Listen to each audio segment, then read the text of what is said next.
In our ongoing COVID pandemic, we are at another inflection point. With how rapidly JN1 is increasing in the US, it's likely an immune evasive variant, and either that one, HV1, or some other variant that's currently out there, since we have about 12 now, is causing increases in hospitalizations and death. So, right now is the time for decisive actions and strong messaging.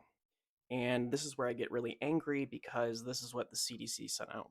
So the CDC has something called the Health Alert Network, and this is the message they sent out 3 days ago.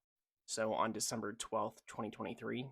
And it seems like the CDC is focusing on pediatric vaccinations, where they're putting the onus on child health providers, where a parent might say, my child is healthy, so they don't need vaccines. And you should let them know that while children with some health conditions are at higher risk of getting very sick, over half of children under age 2 years hospitalized for COVID and then admitted to the intensive care unit were otherwise healthy. So there is some good stuff in here, but it's something I don't like that they're putting all the onus on the family providers as opposed to doing the messaging themselves. But what I really want to talk about is the recommendations for the public.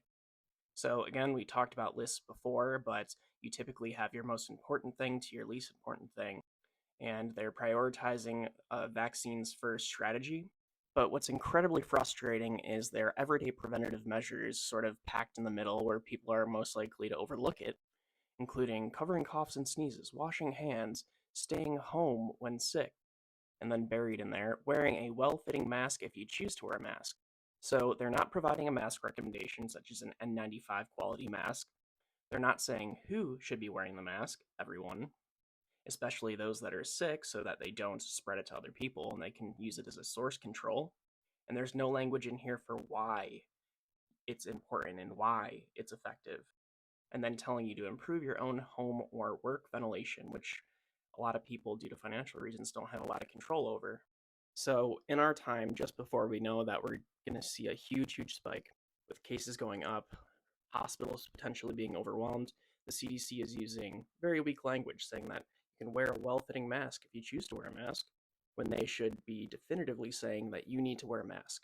It's for you, it's for everyone around you, and it's so we can control and ideally mitigate the effects of this disease.